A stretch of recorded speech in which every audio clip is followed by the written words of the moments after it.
नाज़रीन प्रोग्राम जवाब खपे सां गॾु मां आहियां इम्तियाज़ मीर।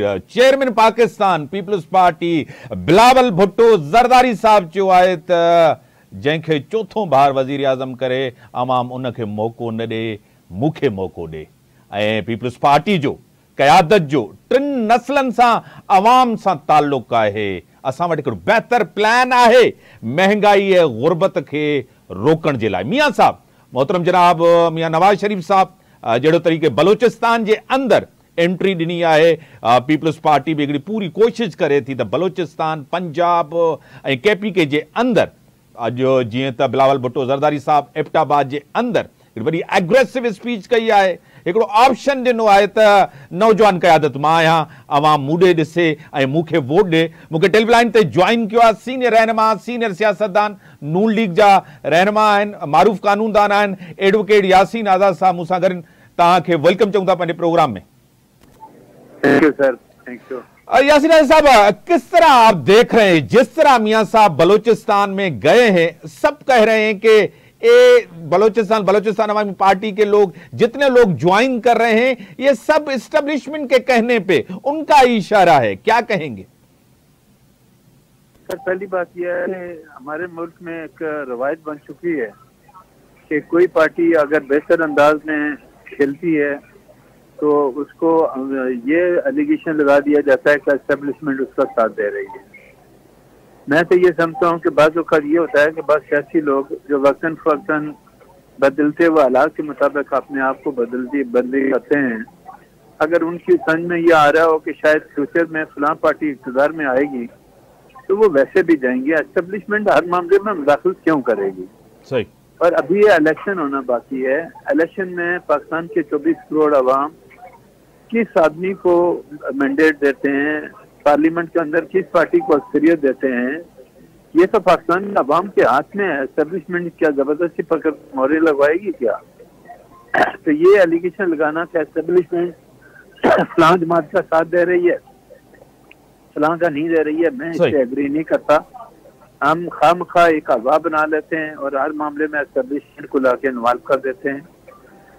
मियां साहब 4 साल के बाद आए हैं, उनको पाकिस्तान के हालात का बखूबी अंदाजा है। 3 दफा वज़ीर आज़म पहले रह चुके हैं, उनको पाकिस्तान के मसाइल का पता है, उनको पाकिस्तान की माशी सूरत हाल का पता है, उनका अपने इदारों का पता है। तो लोग अगर ये उम्मीद लगा बैठे हैं कि मियां नवाज शरीफ बेहतर तौर पर मुल्की मामलात बागडोर संभाल सकते हैं, तो फिर हमें अप्रिशिएट करनी चाहिए और देखना चाहिए कि जब इलेक्शन 8 फरवरी को होगा तो पाकिस्तान के अवाम किस जमात को मैंडेट देती है, उसके बाद आगे डिसाइड होगा कि कौन वज़ीर आज़म बनेगा, कौन नहीं बनेगा। यासीन साहब, आपको खुद पता है कि इमरान खान के साथ जो सियासी जमातें थी वही पीडीएम का हिस्सा थी।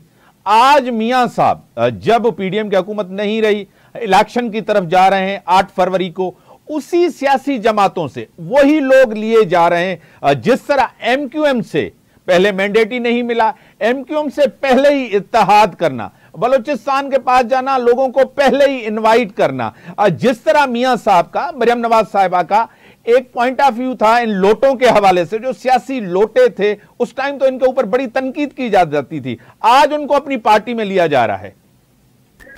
सर देखें, जब इलेक्शन का वक्त नजदीक आता है तो सियासी जमातें अपने एक खास अंदाज से खेलती हैं, क्योंकि इस पॉलिटिकल पार्टी का एम ही यही होता है कि वो इक़्तिदार में आए।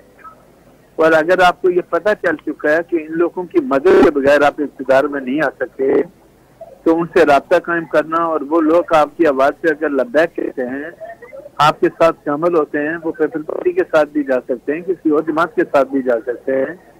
हर सियासी जमात को अपना हक हासिल है कि वो लोग जो ताकतवर लोग हैं, जो अपने अपने हल्कों में असर रखते हैं, अगर उनकी सपोर्ट लेते हैं और वो लोग पार्टी को ज्वाइन करते हैं, पर इलेक्शन में हिस्सा लेते हैं और कल वो उस पार्टी का साथ देते हैं, तो इसमें कौन सी बुराई है? पाकिस्तान के हालात ऐसे हैं कि आप ये नहीं कर सकते कि आप आसमान से फरिश्ते ला के रखेंगे, उनको इलेक्शन लड़ाएंगे, वो जीतेंगे और वो सिस्टम को चलाएंगे। इसी सिस्टम के अंदर रहकर आपने सिस्टम को चलाना है। पर फिर सवाल ये पता है कि सिस्टम को बेहतर करने के लिए आपको कोशिश करनी है। मुल्क के हालात ऐसे हैं, मैं पिछले 75 साल से जितने पाकिस्तान की उम्र है इतनी मेरी उम्र है, मैं यही देखता हुआ आया हूँ कि ये लोग जो हैं, जो इलेक्टेबल हैं, ये वक्तन फक्तन अपनी वफादारियां पूरी करते हैं और वहां जाने की कोशिश करते हैं जहाँ उनको ये उम्मीद होती है कि ये शायद जमात इक़्तिदार में आ जाए। वो जमात अगर मखसूस हालात में उनको एक्सेप्ट करती है तो इसमें बुराई किया सर, मैं तो बुराई नहीं समझता। सिर्फ ये है कि फैसला पाकिस्तान के 22 करोड़ 24 करोड़ आवाम ने करना है। वो देखें कि किसको इलेक्ट करके पार्लियामेंट के अंदर भेजते हैं। पार्लियामेंट के अंदर जो मेजॉरिटी लेके जाएगा वही हुकूमत बनाएगा। उसमें चाहे ये लोग शामिल हो या कोई और हो या सियासी जमातें हों। अभी चंद दिनों के बाद देखेंगे तो कई इत्तेफाक बनते हुए नजर आएंगे, कई पॉलिटिकल पार्टियां एक दूसरे से मिलेंगी। एक खबर ये भी है कि पीटीआई और पीपल पार्टी भी आपस में मिल सकते हैं। तो अगर वो दोनों पॉलिटिकल पार्टी मिल जाएं तो मैं और आप क्या कर लेंगे, हम नहीं कर सकते कुछ। Level playing field, advocate Yasin साहब, लेवल प्लेइंग फील्ड एक सियासी जमात को दी जा रही है चारों सूबों के अंदर। पीपल्स पार्टी भी बार बार इसका मुतालबा कर रही है कि नून लीग के लिए एक माहौल बनाया जा रहा है। सिंध के अंदर आपको पता है कि नून लीग बहुत ही कमजोर न होने के बराबर है, आपको खुद पता है, आप भी सियासत को समझते हैं, क्या कहेंगे? देखिए, जो आप कहते हैं फेयर प्रोसीडिंग का जहाँ तक तल्लक है, नून लीग अगर इस बात पर भागदौड़ कर रही है जिन सूबों में वो ये समझते हैं कि माजी में हम कोई सीटें नहीं ले सकते, वो दूसरी पॉलिटिकल पार्टी के एफिलिएशन से अगर कोई सीटें हासिल करते हैं तो कोशिश करना उनका पूरा आईनी हक है, कानूनी हक है। अगर मुझे मालूम है कि सिंध के अंदर मैं अकेला इलेक्शन नहीं लड़ सकता तो किसी पॉलिटिकल पार्टी से आप एतराज करते हैं और वो पार्टी आपके साथ चलने के लिए तैयार है तो उस स्टेप को आपको अप्रिशिएट करना चाहिए। बलूचिस्तान में मियाँ साहब गए या एमक्यूएम के साथ उनका एतराज हुआ तो इसका मतलब मियाँ साहब खुद तस्लीम कर रहे हैं कि इनकी मदद के बगैर मैं सिंध में कामयाबी हासिल नहीं कर सकता, बलूचिस्तान में नहीं कर सकता। वो अगर उन पॉलिटिकल पार्टीज के साथ किसी किस्म का अलायंस करते हैं तो उनका हक हासिल है और ये हक पाकिस्तान की हर सियासी जमात को है कि वो जिसके साथ चाहें अलायंस करें, अपनी पोजीशन को बेहतर बनाएं। अभी चंद दिनों के बाद देखें जब सूरत ज्यादा गर्म होगी कि एक दूसरे पे इल्जाम लगाएंगे। अब ये कहना कि एक पार्टी को बहुत रियायत दी जा रही है, इसका क्या सबूत है? इल्जाम लगाने का हमें बड़ा इशू है, लेकिन हमारे पास प्रूफ क्या है? प्रूफ तो कुछ भी नहीं है। इससे पहले माजी में 3.5 साल इमरान खान दुनिया भर के इल्जाम लगा रहा था, क्या वो इल्जाम साबित हो गए हैं? हमें हमारा ये फैशन बन चुका है इल्जाम लगाने का दूसरे के खिलाफ। यासीन साहब, आपको खुद पता है कि जिस तरह पीटीआई के चेयरमैन इमरान खान को सिलेक्शन के तहत लाया गया, ये आपको भी पता है, मुझे भी पता है, उसके लिए माहौल भी बना, आरटीएस सिस्टम जिस तरह बैठा, आप भी बेहतर जानते। इससे पहले आरओ के इलेक्शन होते रहे, डीआरओ के इलेक्शन होते रहे, हमारे मुल्क के अंदर तो ये चीजें होती रही हैं। इलेक्शन चोरी हुआ है, मैंडेट किसी का किसी को दिया गया है, इससे इनकार तो आप नहीं कर सकते। मैं बिल्कुल इनकार नहीं करता। माजी इस बात का गवाह है कि कोई भी इलेक्शन सिवाय 1971 के इलेक्शन के अलावा कोई भी इलेक्शन फेयर नहीं होता, कहीं ना कहीं कोई ना कोई इन्वॉल्वमेंट रहती है। इस हकीकत से मैं बिल्कुल इनकार करने के लिए तैयार नहीं हूँ, मैं मानता हूँ इन चीजों को। लेकिन आखिर एक ना एक दिन इस मुल्क के अंदर फ्री एंड फेयर इलेक्शन तो करेंगे ना। अवाम का मैंडेट लेके आप पार्लियामेंट जब में जाएंगे तब जाके काम होगा ना। बगैर मैंडेट के आप पार्लियामेंट में तो जा नहीं सकते, बगैर अवाम की सपोर्ट के आप हुकूमत नहीं बना सकते, बगैर पॉलिटिकल पार्टियों की मदद से आप हुकूमत में नहीं जा सकते। तो ये तमाम वो मखसूस हालात हैं हमारे मुल्क के जो पिछले 75 साल से मैं देख रहा हूँ। और सिर्फ मेरी लाइफ में अगर कोई फेयर इलेक्शन हुआ था वो 71 का इलेक्शन हुआ था। 71 के इलेक्शन में क्या हुआ कि फेयर इलेक्शन तो आपने करा दिया, लेकिन जिसका हक बना आपने उसको नहीं दिया, पाकिस्तान टूट गया। अब तो वो सूरत मत पैदा करें ना, कम अज कम जो भी हालात हैं वो है, ये जो बाकी बंदा पाकिस्तान है इसको चलने दें, इसको मजबूत करें, क्योंकि अब हम मजीद कोई सदमा बर्दाश्त करने की पोजीशन में नहीं है। बिल्कुल ही एडवोकेट यासीन आजाद साहब, आपको पता है जब कोalition की गवर्नमेंट बनती है तो मुख्तलिफ पॉलिटिकल पार्टीज आपका साथ देती हैं, इससे इनकार तो नहीं। एक हम हमेशा सब सियासी जमातें बार बार ये कहते हुए आ रहे हैं कि इक्तदार मिलता है, अख्तियार नहीं मिलता। अभी भी मियां साहब उसी पॉइंट ऑफ व्यू पे हैं कि इक्तदार मिलता है और इख्तियार नहीं मिलता, आगे भी तो यही लग रहा है, क्या कहेंगे? सर, आने वाले वक्त में जो बड़े लोग हैं, जो ताकतवर लोग हैं, वो क्या रोल प्ले करते हैं ये तो आने वाला वक्त बताएगा। लेकिन ये एक हकीकत है कि जिन लोगों का सियासत में आईनी तौर पर कोई रोल नहीं है, उनका कोई रोल नहीं होना चाहिए, लेकिन अफसोस है कि इसके बावजूद वो रोल वो प्ले करते हैं। इस हकीकत से तो मनकार ही नहीं रहा। बिल्कुल सर, प्रायोरिटी सियासी जमातों की महंगाई, बेरोजगारी, डिलीवरेंस होनी चाहिए। जिस तरह आज बिलावल भुट्टो जरदारी साहब ने भी एबटाबाद में कहा है कि हमारे पास एक मंशूर है, एक प्लान है कि किस तरह महंगाई और बेरोजगारी को खत्म किया जाए, गुर्बत को कम किया जाए। लेकिन बदकिस्मती से जब इक्तदार मिलता है, पीडीएम की 15-16 महीने जो हुक्मरानी थी, पीपल्स पार्टी भी जिम्मेदार समझती है शहबाज शरीफ साहब को कि उन्होंने डिलीवर नहीं किया। क्या कहेंगे? पार्लियामेंट के अंदर बिलावल भुट्टो साहब की जो तकरीर है वो साफ ज़ाहिर है कि शहबाज शरीफ का अच्छा कॉम्पिटेंट वज़ीर आज़म मैंने नहीं देखा। तो या तो आपका पार्लियामेंट के अंदर स्टेटमेंट गलत है या यहाँ स्टेटमेंट गलत है। तो मैं ये समझता हूँ कि सियासी जमातों को हक है, जो चाहें वो अपनी बात करें, वो कर सकते हैं। सर बड़ी मेहरबानी सर, बड़ी मेहरबानी सर, आपने टाइम दिया। अब ब्रेक जो टाइम थियो, ब्रेक खां पोइ था अचूं डिस्कशन्स खे अॻिते वधाईंदा।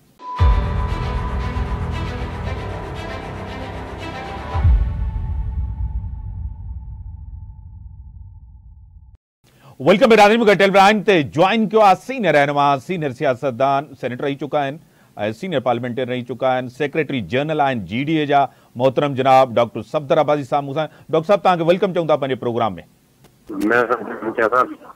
डॉक्टर साहब, सियासी तौर नून लीग तमाम घणी एक्टिव नज़र अचे थी, जीअं बलूचिस्तान में ऐं ॿियूं जॻहियुनि ते, जीअं सिंध जे अंदरि आई, MQM बि उन्हनि सां इतिहाद कयो।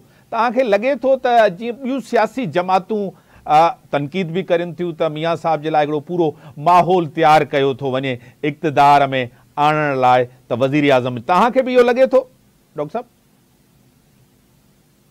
फैसिलिटेशन पूरा मियां साहब लाइ जॾहिं वठी उनजी वापसी जो सफ़र शुरू थियो आहे, ज़रूरु फैसिलिटेशन जो अंसर ज़रूरु आहे, पर अल्टीमेटली त ज़ाहिर आहे जेको वोट बैंक PMLN जो उहो त एक्टिवेट करिणो आहे न।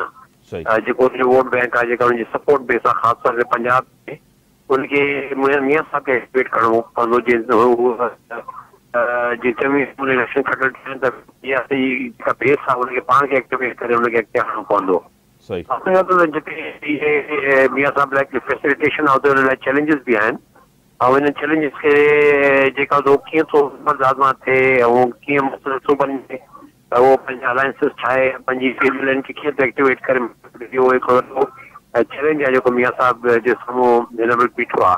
इन चैलेंज में जॾहिं उहो हुनखे सही अंदाज़ में जेको आहे शयुनि खे वठंदो, पोइ वञी अल्टीमेटली मां सम्झां त उहो हिन में कामयाबी हासिल करे सघंदो। रुगो कंहिं सपोर्ट सां या कंहिं फैसिलिटेशन जी बेसिस ते शायदि हुन लाइ इहा कामयाबी मुमकिन न थी सघे।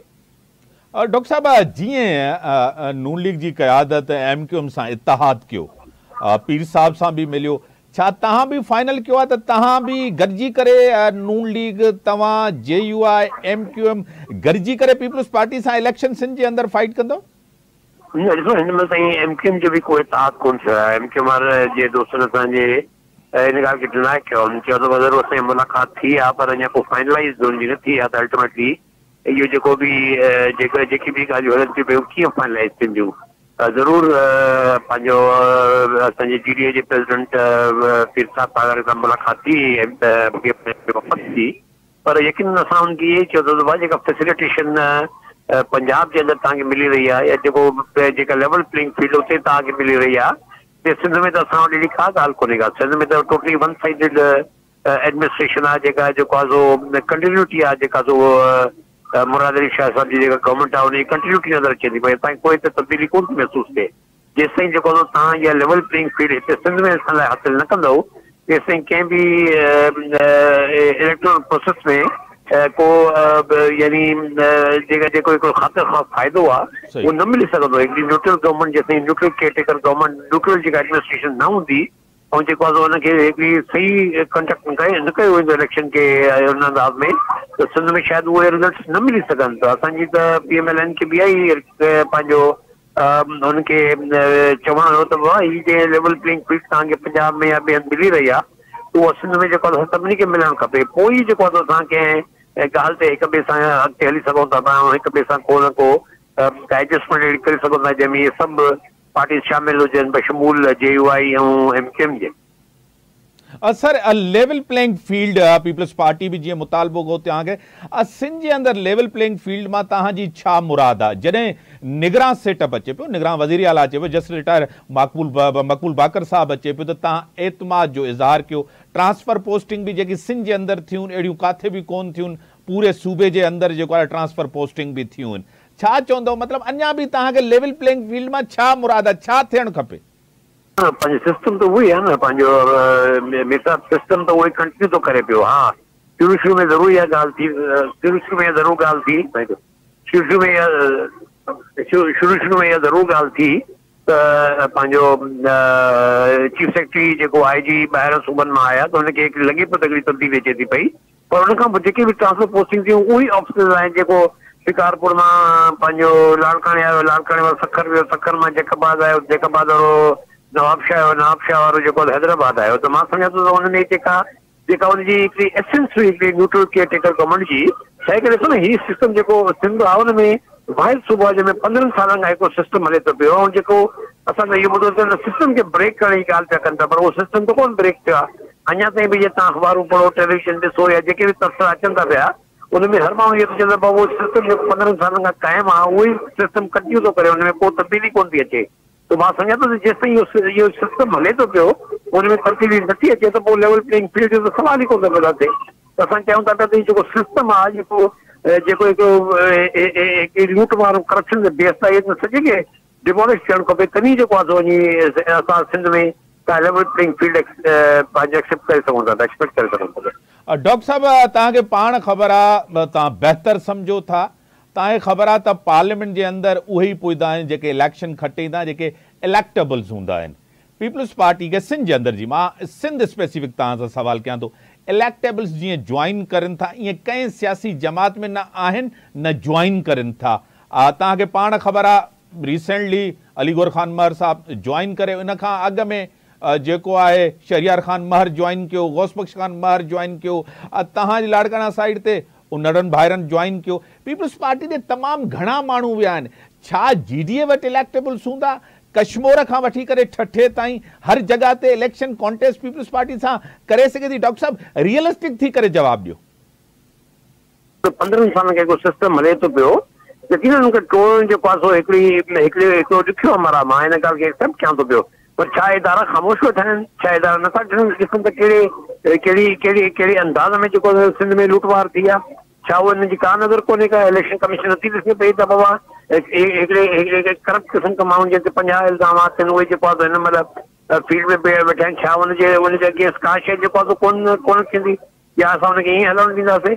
त मां त उहे जेके इलेक्टेबल्स तव्हां चओ था पिया त जेतिरा वञनि था पिया ओतिरा ई वरी निकिरी ॿाहिरि ईंदा। जो हिकिड़े रुॻो यानी हिकिड़ी जेको आहे रुॻो उहो चवंदो त बाबा हिनखे सिस्टम जी टोड़नि जी ॻाल्हि त असां कोन पिया कयूं। इहा त जेको जेके हिन मुल्क जा जेके क़ौमी अदारा आहिनि उहे त ॻाल्हि कंदा सिस्टम टुटणु खपे। सिस्टम टोड़े त जे आया त हिते तव्हांखे जेको आहे जेतिरी जंहिं रफ़्तार सां माण्हू विया आहिनि उन रफ़्तार सां माण्हू ॿाहिरि निकिरणु शुरू थींदा। हिकिड़ो जॾहिं इलेक्शन प्रोसेस अचे थो पियो त पीपल्स पार्टी कंहिंखे टिकट ॾींदी? या सभिनी खे टिकट ॾींदी जिन खे खणी वई आहे, या उन्हनि खे जेको आहे उन महिल वञी धचको ॾींदी, या उन महिल जेके हुनजा पंहिंजा माण्हू उन्हनि खे कारे कंदी? पोइ मां सम्झो इहो टिकट वारो मामिलो जेको अचणु वञणी आहे इनशा अल्लाह जीअं असांजो सॼो पंहिंजो जेका पंहिंजी असांजी हिकिड़ी एडजस्टमेंट आहे जेका हिक ॿिए सां असांजो सहकार आहे, जीअं अॻिते वधे थो पियो तव्हां ॾिसो हिकु बाक़ाइदा इलेक्शन थींदी त हुन में शक जी ॻाल्हि कोन्हे का इलेक्शन थींदी, इलेक्शन बिल्कुलु थींदी इंशाअल्लाह। डॉक्टर साहब तव्हांजी ॻाल्हि खे तस्लीम कंदे हिकिड़ो सप्लीमेंट्री क्वेश्चन आहे तव्हां सां, जहिड़े तरीक़े सां माण्हू पीपल्स पार्टी ॾे अचनि था तव्हां सां ईअं ज्वाइनिंग कोन थी थिए, न नून लीग पंहिंजो पाण खे नेशनल जमात थिए थी उनखे बि ज्वाइन, सबबु छा आहे? छो नथा ज्वाइन करनि? तव्हांजी कैलकुलेशन छा आहे? वक़्त जी ॻाल्हि आहे न बाबा, इहो त जीअं जीअं टेम्पो वधंदो तीअं तव्हांखे ख़बर पइजणु शुरू थी वेंदी। ऐं जेको त मां वरी उहो चवां थो भली ज्वाइन कराए तव्हां घणनि खे टिकट ॾींदव? इहे वञनि तव्हां टिकट वठण लाइ न, जेके टिकट हिननि खे ॾींदव या जेको पंहिंजनि खे इग्नोर कंदव? कंहिंखे तव्हां इग्नोर कंदो, कंहिंखे ॾींदो। इहो वक़्तु जेको आहे टिकटनि वारो जेको मामिलो आहे, इहो तमामु नाज़ुक हूंदो आहे। इहो जेको माण्हू जीअं रफ़्तार सां वेंदा आहिनि, उहे रफ़्तार में निकिरी बि ॿाहिरि बीहंदा आहिनि।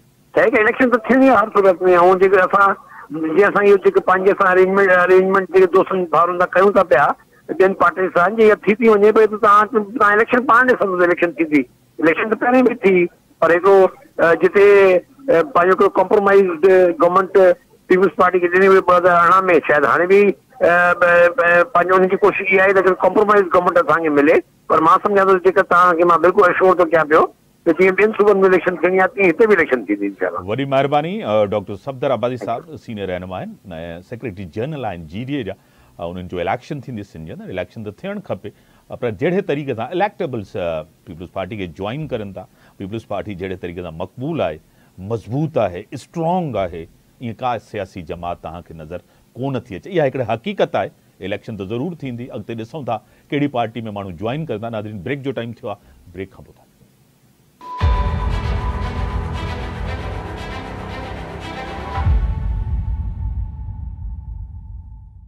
वेलकम बि राजनी। मूंखे टेलीविज़न ते ज्वाइन किया आहे सीनियर रहनुमा, सीनियर सियासतदान, पाकिस्तान पीपुल्स पार्टी सां ताल्लुक़ अथनि, सेनेटर रही चुका आहिनि, डॉक्टर करीम ख्वाजा साहब मूंसां। डॉक्टर साहब, तव्हांखे वेलकम चऊं था पंहिंजे प्रोग्राम में। महिरबानी महिरबानी। चेयरमैन साहब, chairman Pakistan People's Party Bilawal Bhutto Zardari साहब अॼु ॻाल्हि कई आहे त चोथों भेरो वज़ीर आज़म कंहिंखे करण खां बहितर आहे त मूंखे मौक़ो ॾिनो वञे। छा चवंदो डॉक्टर साहब?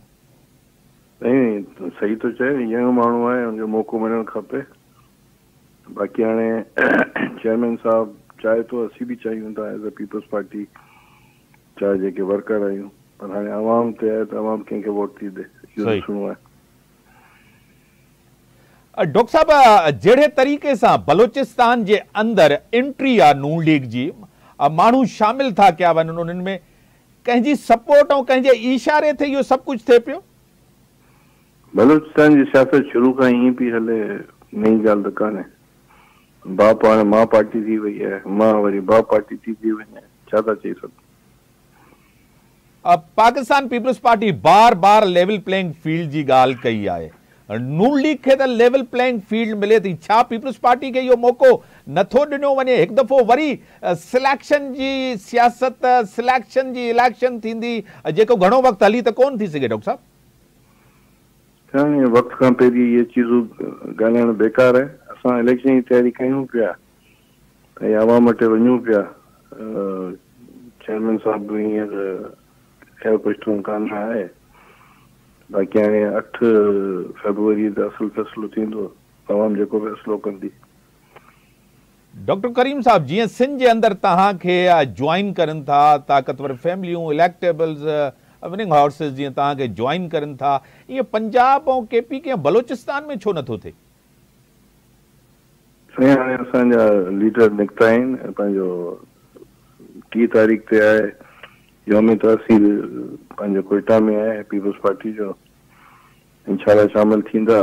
ऐं हर रोज़ कोई न कोई माण्हू बिलावल सां गॾु या पंहिंजो आसिफ अली खान ज़रदारी सां शामिल पिया थियनि। ईअं त कान्हे जो असांजा माण्हू शामिल असां वटि कोन पिया थियनि, सिर्फ़ु हिकु पासे पियो थिए। डॉक्टर साहब, जीअं नून लीग MQM सां मुआहिदो कयो अची करे त गॾिजी इलेक्शन लड़ंदासीं, ख्वाजा साद रफ़ीक क्लियर इहा ॻाल्हि कई, MQM हिनखे तस्लीम कोन थी करे। GDA आहे, JUI, F आहे, इहे सभई सियासी जमातूं आख़िरी में वञी मिलंदियूं पीपुल्स पार्टी जे ख़िलाफ़। तव्हांखे लॻे थो त नून लीग सिंध जे अंदरि त मज़बूत न आहे, MQM जहिड़े तरीक़े सां सियासत कंदी आहे, तव्हांखे इन खां बि इनकार न आहे, जहिड़े तरीक़े सां GDA जी सियासत आहे उन खां बि इनकार नहीं, पीपुल्स पार्टी खे को ख़तरो सियासी तौर इन इतिहाद खां? छा चवंदो डॉक्टर साहब? एकहत्तर खां जॾहिं खां इलेक्शन थियनि पियूं 1 मैन 1 वोट जे हिसाब सां, इहे जेके असांजे जंहिंजा नाला वरिता आहिनि, इन जा वॾा जेके हुआ उहो बि एंटी पीपुल्स पार्टी रहिया आहिनि ऐं इलेक्शन विढ़ंदा रहिया आहिनि। ऐं वेझर लड़ाई में बि जेके बि इतिहाद हर इलेक्शन में मुंहिंजा ठहंदा आहिनि ऐं सदाईं शिकस्त ईंदियूं आहिनि। इंशाल्लाह हाणे बि को आवाम सुठी मोट कोन ॾींदी हिननि खे। डॉक्टर साहब, तव्हांखे पाण ख़बर आहे त 16 महीननि जी हुकुमरानी तव्हां MQM, JUI, F, नून लीग ड्राइविंग सीट ते हुई, इन खां इनकार न आहे। उहे 15-16 महीना वॾा अज़ियतनाक हुया आवाम जे लाइ, महांगाई, बेरोज़गारी। नून लीग जे वोट बैंक ते त असर ज़रूर पवंदो, छा तव्हांजे वोट बैंक ते बि हिन जो असर पियो आहे? मेजर वज़ारतूं उन्हनि मथे हूंदियूं न, असां वटि त अहिड़ी त कोन हुई जंहिंमें मेजर फ़ैसिला थियनि। ऐं ॿी ॻाल्हि आहे त अवाम जी मर्ज़ी आहे, जंहिंखे खपे वोट ॾींदी, जंहिंखे खपे वोट न ॾी। डॉक्टर साहब, तव्हां ऐं नवाज़ शरीफ़ जे अचण खां पोइ जेको प्रोटोकॉल ॾिठो, जेकी सपोर्ट ॾिठी, तव्हांखे लॻे थो त पंजाब जे अंदरि नून लीग कमज़ोर थी आहे, वोट बैंक खे धकु रसियो आहे, छा चवंदो? बिल्कुलु, वोट जो पहिरीं ॾींहं ते जेको थियो हो पंहिंजो लाहौर में जेको जलसो थियो, उहो त मायूस कन हो। 40,000 माण्हू या 30,000 माण्हू मस आया हुआ ऐं 50,000 माण्हू आया हुआ। हुननि त सोचियो पियो त असां बेनज़ीर खां बि वधीक जलसो कंदासीं। बीबी साहिबा त हुन वक़्तु 20 लख माण्हू हुआ, हिन जा त वरी 30-40,000 या असां वधि में वधि 50,000, उहो त फ्लॉप पियो टोटल। 8 तारीख़ ते इलेक्शन थियण वारा आहिनि फरवरी जे।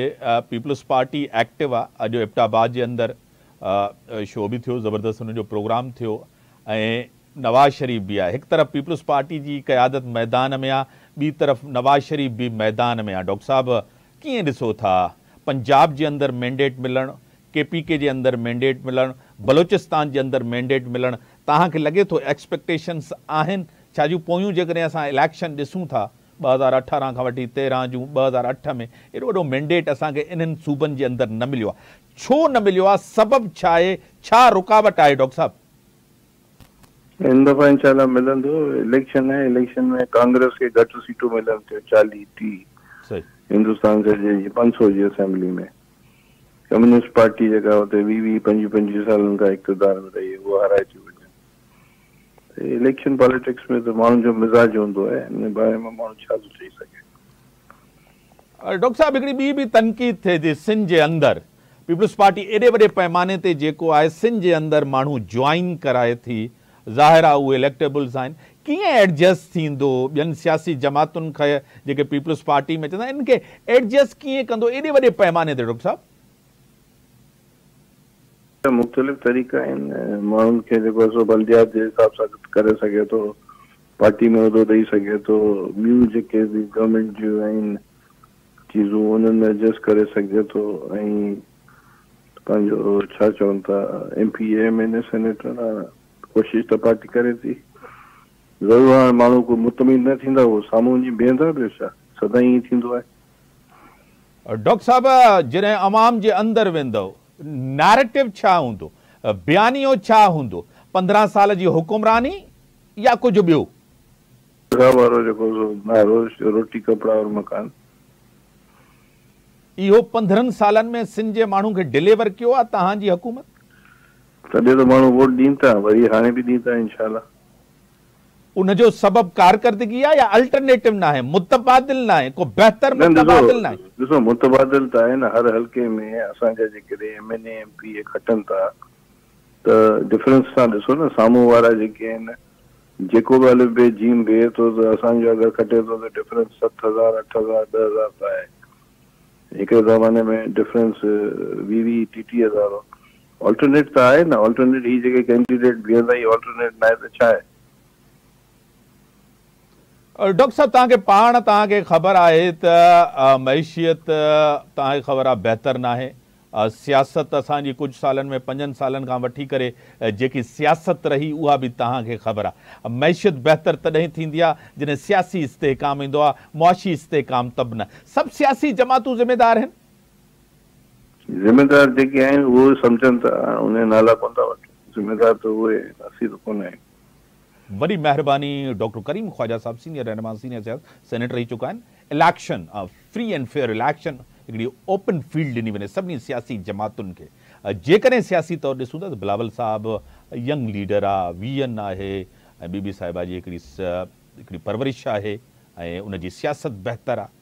तक़सीम जी सियासत न आहे, नफ़रत जी सियासत न आहे। नवाज़ शरीफ़ खे जेको एक्सेस ॾिनो आहे, एंट्री ॾिनी वई आहे बलोचिस्तान जे अंदरि, माहौल इहो ई थो चए त उनजे लाइ हिकिड़ो माहौल ठाहियो थो वञे। सिंध जे अंदरि ॿियूं सियासी जमातूं जेके बि आहिनि पीपल्स पार्टी जे साम्हूं कमज़ोर आहिनि, मिली करे पीपल्स पार्टी खे टफ टाइम ॾियणु चाहिनि थियूं। इन सां गॾु इजाज़त, अल्लाह हाफ़िज़।